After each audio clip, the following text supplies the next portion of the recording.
여러분 안녕하십니까? 진성호입니다. 검찰이 드디어 손혜원 의원을 기소했습니다. 윤석열 검찰총장이 지명되고 바로 다음날 손혜원이 시범 케이스로 걸려든 걸까요? 아무튼 손혜원 의원의 수사가 시작된 게 언젠데 이제서야 손혜원을 얼마 전 불러서 20시간 넘게 밤샘 조사하더니 손혜원을 바로 불구속 기소해버렸습니다. 왜 하필 지금 이런 의문도 들고요. 또 그동안 검찰은 얼마나 많은 물증을 확보했을까 이런 의문도 듭니다. 그리고 또 하나, 손혜원은 내 차명 재산이 밝혀지면 전 재산을 내놓겠다고 했는데, 자, 검찰이 차명 재산을 밝혀냈습니다. 물론 법원에서 판단이 나온 것은 아니지만 검찰은 차명이라고 말했습니다. 그러면 이제 손혜원은 알거지가 되는 겁니까? 어떻습니까? 손혜원 의원이 답할 차례입니다. 아무튼 상당히 재밌는 일이 지금 벌어지고 있습니다.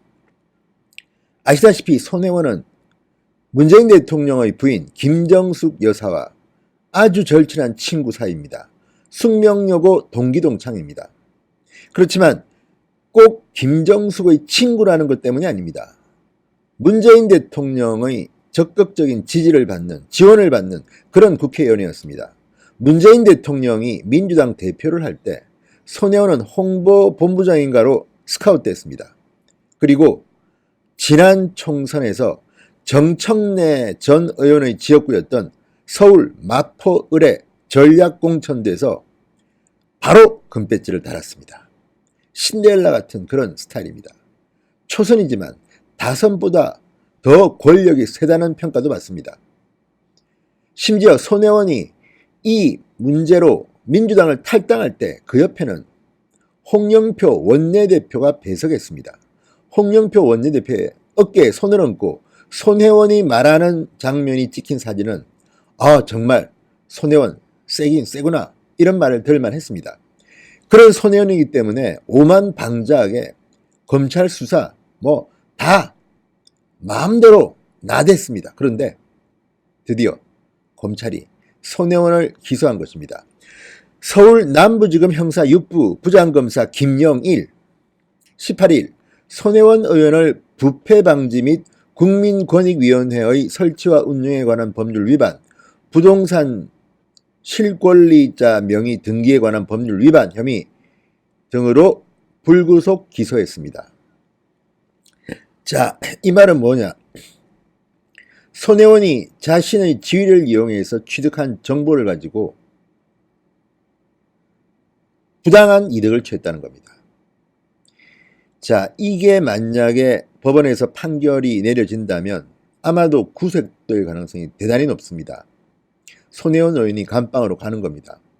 물론 우리가 예상하기는 힘듭니다만 그동안 검찰은 뭐 하시다가 이번 달 들어서야 손혜원을 소환 조사하고 또 이렇게 전격 기소했는지 궁금한 게 한두 가지가 아닙니다. 하나하나 풀어보겠습니다. 자, 검찰에 따르면 손혜원은 목포시청 관계자에게 도시재생사업 계획이 포함된 보안 자료를 취득했습니다. 이를 이용해서 목포시 도시재생사업구역에 포함된 부동산을 지인과 재단 등에 매입하게 한 혐의를 받고 있습니다. 검찰 조사 결과 손혜원은 목포시청 관계자에게서 보안 자료를 취득한 뒤에 이를 토대로 재생사업구역에 포함된 토지 26필지, 건물 21채 등 모두 14억 원 상당의 부동산을 남편이 이사장인 크로스포인트 문화재단과 지인 등이 매입하도록 했다고 합니다. 정말 이런 사람한테 권력을 쥐어주면 큰일 나는 겁니다. 이게 사실이라면 말입니다. 어쨌든 불법적으로 취득한 정보를 이용해서 손혜원은 투기를 한 셈입니다. 자, 검찰은 이들 부동산 중 손혜원 의원이 조카 명의를 빌려 토지 3필지, 건물 2채 등 모두 7,200만 원 상당의 부동산을 매입해 차명 보유한 것으로 봤다. 차명 보유한 것으로 봤다는 겁니다. 자, 앞서 여러분 기억할지 모르지만 손혜원이 이런 말을 했습니다. 검찰이 모든 사실을 명명백백 밝혀주리라 믿는다. 목포에 차명으로 된 제 건물이 확인되면 저는 전 재산을 내놓을 것이다. 처음 약속대로 의원직을 사퇴할 것이다. 손혜원은 여러 가지 약속을 했습니다. 검찰이 모든 사실을 명명백백 밝혀주리라 믿는다. 이때만 해도 손혜원은 권력에 취한 것 같습니다. 검찰이 자기 편이다. 내 뜻대로 움직일 것이다. 내가 누군데? 김정숙 여사의 절친이야, 절친. 문재인 대통령이 나를 스카우트했어. 왜 이래? 내가 더불어민주당 뭐 이미지 이런 거 다 내가 했어. 나 중요한 사람이야. 이러지 마. 이런 생각으로 했을지도 모르겠습니다. 이 당시는 말입니다. 그래서 목포에 차명으로 된 제 건물이 확인되면 저는 전 재산을 내놓을 것이다. 처음 약속대로 의원직을 사퇴할 것이다. 자, 검찰이 일단 명명백백히 밝혔습니다. 손혜원 조카 차명 보유 의혹을 공개했습니다. 그러면 이제 손혜원은 전 재산 내놓으시죠. 국회의원직 사퇴하시죠. 자, 어쨌든 분명하게 검찰은 토지 3필지, 건물 2채 등 모두 7,200만 원 상당의 부동산을 매입해 차명 보유한 것으로 봤습니다. 손혜원은 어떻게 할래요? 아무튼 자, 검찰은 보안 자료를 이용해 딸 명의로 부동산을 매입한 손 의원 보좌관 A씨에 대한 손 의원과 같은 혐의에 공무상 비밀 누설 혐의를 추가해 불구속 기소했다. 그러니까 손혜원만 한 게 아니라 손혜원 의원의 보좌관 A씨도 똑같은 수법으로 딸 명의로 부동산을 매입했다는 겁니다. 투기죠, 이것도. 그래서 이 사람도 불구속 기소했습니다. 자, 이 보좌관이라는 사람은 자신의 딸 명의로 토지 3필지, 건물 2채 등 7,200만 원 상당을 매입하고 남편과 지인에게 토지 4필지, 건물 4채 등 4억 2,200만 원 상당의 부동산을 매입하게 한 혐의를 받고 있다. 거의 손혜원 닮은 꼴이네요. 다음, 손 의원에게 목포 지역 부동산을 소개한 B씨, 절도 등 혐의로 불구속 기소했다. 자, 이 부동산 업자인 B씨는 목포시 도시재생 사업계획 보안 자료를 절취하고 그 정보를 이용해 부동산을 매입한 혐의를 받는다. 이거 무슨 이게 사실이라면 사기꾼 일당입니다, 지금. 자, 손혜원 의원은 정말 국회의원으로서는 해서는 안 될 짓을 한 것입니다. 검찰의 수사 결과가 맞다면 말입니다.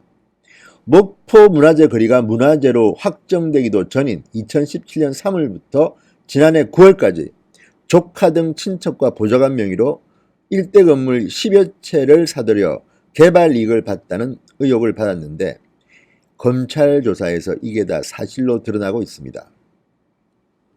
자, 이 당시 손혜원은 이 담당 상임위인 국회 문체위의 민주당 간사, 여당 간사로 있었습니다. 고유한 아주 숨어있는 엄밀한 정보를 알 수 있는 그런 자리였습니다.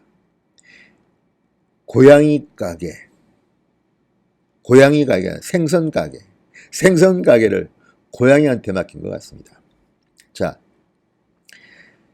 손혜원 의원의 미공개 정보 이용 의혹, 문화재 지정 개입 의혹, 차명 매입 의혹 등등이 당시 제기돼서 너무너무 시끄러웠습니다. 이것을 특정보도한 SBS에 대해서 손혜원은 거칠게 비판하고 고소고발하겠다고 얼음장을 놨고 실제로 아마 고소고발했을 겁니다. 그리고 문제는 목포에서의 엄청난 기자회견도 기억납니다. 정말 아주 시커먼 어두컴컴한 고가에서 기자를 불러놓고 거의 원맨쇼를 했습니다. 토크 콘서트를 했습니다. 그때의 기계는 다 어디 갔습니까? 이상한 것은 또 검찰입니다. 이 수사에 착수한 검찰은 꽤 오래됐습니다. 시민단체가 고발하고 해가지고 수사를 시작했는데 이미 지난 2월 달에 문화재청, 전남 목포시청 압수수색을 진행했고 3월에는 전남 목포의 게스트하우스인 창성장, 조카의 카페, 서울 용산구 남편이 이사장으로 있는 크로스포인트 문화재단, 보좌관 집 등을 압수수색했습니다. 그런데 지금까지 조용히 있었습니다. 뭘 그렇게 시간을 끌었습니까? 아무튼 검찰은 그렇습니다. 집권 세력, 권력에 대해서는 이렇게 늘 눈치를 보다가 그러다가 손혜원을 부른 것은 지난 3일입니다. 그 즈음에 손혜원이 검찰을 도발한 사건이 벌어집니다.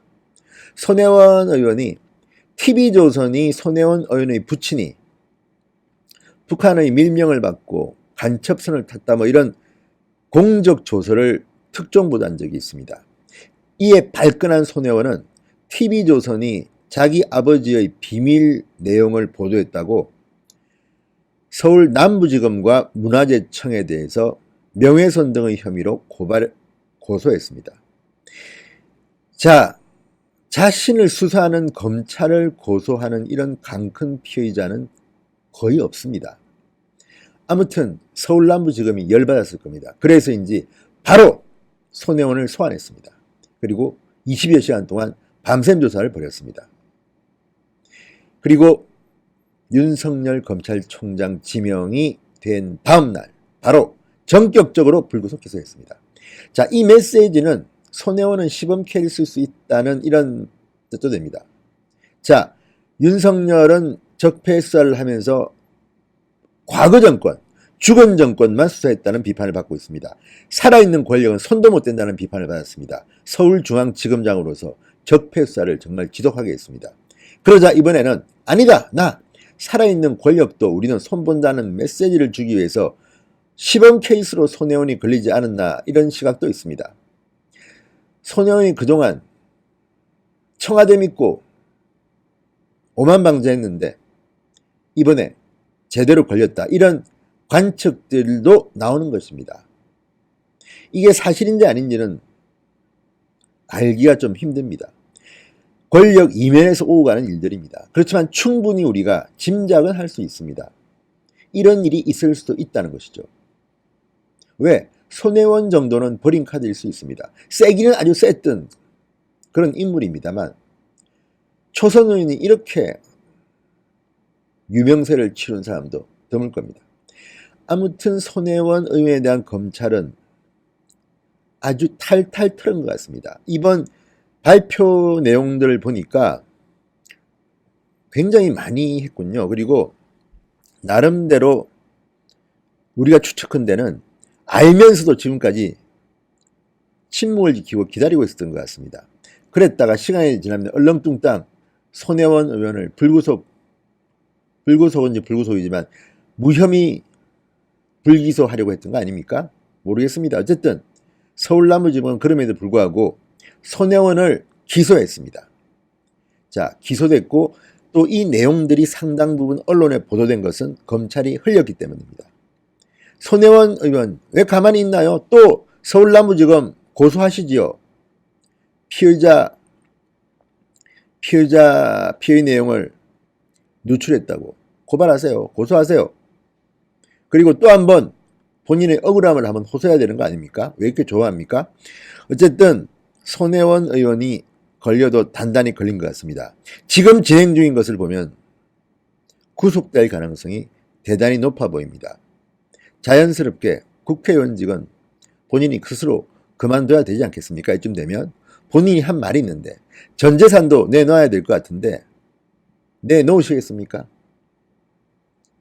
그때 손혜원은 참 말을 많이 했는데 지금은 조용합니다. 아직까지는 기사가 나오지 않은 것을 보면 어쨌든 손혜원 의원이 탈탈 털렸습니다. 그리고 검찰의 코트를 건드렸다가 소환돼서 밤샘 조사받았습니다. 그리고 드디어 윤석열 검찰총장 지명 다음 날 전격 기소됐습니다. 손혜원의 앞날이 암울합니다. 진성호의 윤간 합격이었습니다. 여러분 감사합니다.